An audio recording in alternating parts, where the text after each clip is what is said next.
بسم اللہ الرحمن الرحیم۔ فرما رواؤں کو دعوتی خطوط۔ غزوہ تبوک کے بعد سرایہ بھیجے جانے کا سلسلہ جاری رہا۔ اس دوران نبی کریم صلی اللہ علیہ وآلہ وسلم کی خدمت میں ہر طرف سے وفد آنے لگے، یعنی لوگ وفدوں کی شکل میں آ کر اسلام قبول کرنے لگے۔ ایک روز بنی حنیفہ کا وفد آیا، اس میں مسلمہ کذاب بھی تھا۔ ان لوگوں نے اس شخص کو کپڑوں میں ڈانپ رکھا تھا۔ اس وقت آپ صلی اللہ علیہ وسلم صحابہ کرام رضی اللہ عنہم کے درمیان تشریف فرما تھے، اور آپ صلی اللہ علیہ وسلم کے ہاتھ میں کھجور کی ٹہنی تھی۔ ٹہنی کے سرے پر کچھ پتے بھی تھے۔ مسلمہ نے آپ کے نزدیک آ کر کہا، آپ مجھے اپنی نبوت میں شریک کر لیجئے۔ نبی کریم صلی اللہ علیہ وسلم نے اس کی بیہودہ بات سن کر جواب میں ارشاد فرمایا، اگر تو مجھ سے یہ ٹہنی بھی مانگے تو میں تو تجھے یہ بھی نہیں دے سکتا۔ نبی کریم صلی اللہ علیہ وسلم اس کی آمد سے پہلے یہ صحابہ کرام سے فرما چکے تھے کہ میں نے دیکھا ہے، میرے ہاتھ میں سونے کے 2 کنگن ہیں۔ اللہ تعالیٰ نے ہی مجھے وحی کی کہ ان پر پھونک مارے۔ میں نے پھونک ماری تو دونوں کنگن اڑ گئے۔ اس سے میں نے یہ تعبیر لی کہ 2 کذاب یعنی جھوٹے نبی ظاہر ہونے والے ہیں۔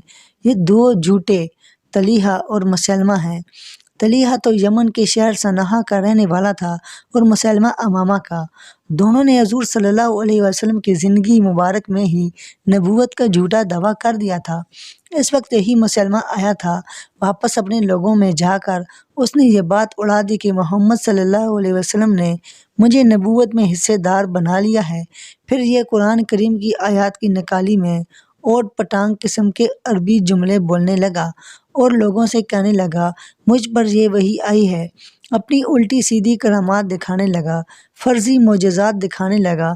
اس طرح لوگ اس کے گرد جمع ہونے لگے۔ اس روح سیاہ نے آپ صلی اللہ علیہ وسلم کو ایک خط بھی لکھا تھا۔ اس میں لکھا، مجھے آپ کی نبوت میں شریک کر لیا گیا ہے۔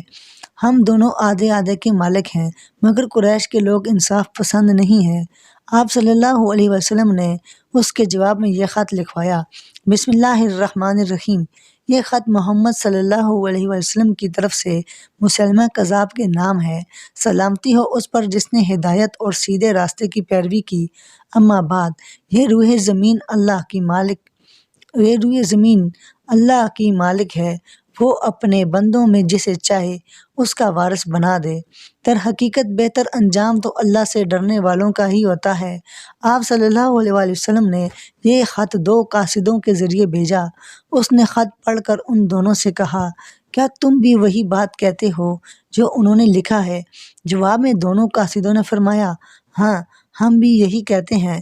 اس پر اس نے کہا، اگر قاصدوں کو قتل کرنا دستور کے خلاف نہ ہوتا تو میں تمہاری گردنیں اڑا دیتا۔ اس جھوٹے کے خلاف حضرت ابوبکر صدیق رضی اللہ عنہ کے دور میں جنگ لڑی گئی۔ اس جنگ کو جنگ یمامہ کہتے ہیں۔ اس میں مسلمہ کذاب حضرت وحشی بن حرب رضی اللہ عنہ کے ہاتھوں مارا گیا تھا۔ حضرت وحشی رضی اللہ عنہ وہ ہیں جن کے ہاتھوں غزوہ احد میں حضرت حمزہ رضی اللہ عنہ شہید ہوئے تھے، بعد میں مسلمان ہو گئے تھے۔ حضور نبی کریم صلی اللہ علیہ وسلم نے دنیا کے بادشاہوں کے نام خطوط لکھوائے اور ان خطوط میں ان بادشاہوں کو اسلام کی دعوت دی۔ روم کے بادشاہ ہرقل کو بھی خط لکھوایا۔ یہ خط حضرت دحیہ کلبی رضی اللہ عنہ لے کر گئے۔ روم کے بادشاہ خود کو قیصر کہلواتے تھے۔ قیصر نے آپ صلی اللہ علیہ وآلہ وسلم کے خط کا احترام کیا، لیکن ایمان لانا اس کے مقدر میں نہیں تھا۔ اسی طرح حضور نبی کریم صلی اللہ علیہ وآلہ وسلم نے ایران کے بادشاہ کسریٰ پرویز کے نام خط لکھوایا۔ یہ خط عبداللہ سہمی رضی اللہ عنہ لے کر گئے۔ اس نے خط سننے سے پہلے ہی اسے چاک کرنے کا حکم دیا۔ اس کے حکم پر نبی کریم صلی اللہ علیہ وسلم کا خط پھاڑ کر دیا گیا۔ اس نے اپنے دربار سے قاصد کو بھی نکال دیا۔ حضرت عبداللہ بن حذافہ سہمی رضی اللہ عنہ اپنی سواری پر بیٹھے اور واپس روانہ ہوئے۔ مدینہ منورہ پہنچ کر انہوں نے ساری تفصیل سنا دی۔ یہ سن کر نبی کریم صلی اللہ علیہ وسلم نے ارشاد فرمایا، کسرا کی حکومت ٹکڑے ٹکڑے ہو گئی۔ ادھر کسرا پرویز نے اپنے یمن کے حاکم کو لکھا، مجھے معلوم ہوا ہے کہ قریش کے ایک شخص نے نبوت کا دعویٰ کیا ہے، تم فوراً گرفتار کر کے میرے پاس بھیج دو۔ یمن کے گورنر بازان نے 2 آدمی بھیج دیے۔ دونوں مدینہ پہنچ کر حضرت صلی اللہ علیہ وسلم کی خدمت میں حاضر ہوئے۔ ان کی داڑھیاں منڈی ہوئی اور مونچھیں بڑی ہوئی تھیں۔ نبی کریم صلی اللہ علیہ وسلم نے ان کے حلیے دیکھ کر فرمایا، تمہارا برا ہو، یہ تم نے اپنے چہرے کیسے بنا رکھے ہیں؟ تمہیں ایسا حلیہ اختیار کرنے کا حکم کس نے دیا؟ جواب میں وہ بولے، ہمارے پروردگار کسریٰ نے۔ حضرت صلی اللہ علیہ وسلم نے یہ سن کر ارشاد فرمایا، اب جاؤ اور کل میرے پاس آنا۔ دونوں چلے گئے۔ اس دوران اللہ تعالیٰ نے آپ صلی اللہ علیہ وسلم کو وحی کے ذریعے خبر دی کہ اللہ تعالیٰ نے کسریٰ پر اس کے بیٹے کو مسلط کر دیا ہے، وہ فلاں مہینے اور دن اسے قتل کر دے گا۔ اس وحی کے بعد آپ صلی اللہ علیہ وسلم نے ان دونوں کو بلایا اور یہ اطلاع انہیں دی۔ ساتھ ہی آپ صلی اللہ علیہ وسلم نے بازان کے نام خط لکھوایا کہ اللہ تعالیٰ نے مجھ سے وعدہ فرمایا ہے کہ وہ کسریٰ کو فلاں مہینے اور فلاں دن قتل کر دے گا۔ بازان کو یہ خط ملا تو اس نے سوچا، اگر وہ نبی ہے تو جیسا انہوں نے لکھا ہے ویسا ہی ہوگا۔ چنانچہ اسی طرح ہوا۔ اس کے بیٹے شرویہ نے اسی دن اسے قتل کر دیا جس کی پیشن گوئی ہو چکی تھی۔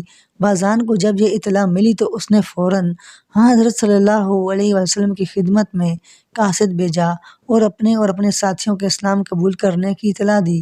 نبی کریم صلی اللہ علیہ وسلم نے شاہ ابشا نجاشی کے نام بھی خط لکھوایا۔ نجاشی کے پاس جب یہ خط پہنچا تو انہوں نے اس مکتوب مبارک کو آنکھوں سے لگایا، تخت سے اتر کر زمین پر آ بیٹھے اور اسلام قبول کیا۔ پھر ہاتھی دانت کی صندوقچی منگوا کر حضور نبی کریم صلی اللہ علیہ وسلم کا خط مبارک اس میں ادب سے رکھا۔ اس خط کے ساتھ آپ صلی اللہ علیہ وسلم نے ان کے نام ایک دوسرا خط بھی لکھوایا۔ اس میں آپ صلی اللہ علیہ وسلم نے لکھوایا کہ نجاشی حضرت ام حبیبہ رضی اللہ عنہا سے آپ صلی اللہ علیہ وسلم کا نکاح کر دیں۔ نجاشی نے اس خط کو بھی چوما، آنکھوں سے لگایا اور حکم کی تعمیل کی۔ حضرت ام حبیبہ رضی اللہ عنہا سے نبی کریم صلی اللہ علیہ وسلم کا نکاح پڑھایا۔ یہ دونوں خط حضرت عمرو بن امیہ زمری رضی اللہ عنہ لے کر گئے تھے۔ دوستو، یہاں پر ہماری ویڈیو مکمل ہو جاتی ہے۔ ہم نے جو پڑھا اور آپ دوستوں نے جو سنا، اللہ تعالیٰ اس کو قبول فرمائے۔ اور آپ دوستوں سے یہی کہوں گا کہ آپ اس کو لازمی شیئر کیا کریں ہماری ویڈیو کو، تاکہ آپ کو بھی اس کا ثواب مل سکے اور جتنے دوست دیکھیں گے ان کو بھی ثواب مل سکے۔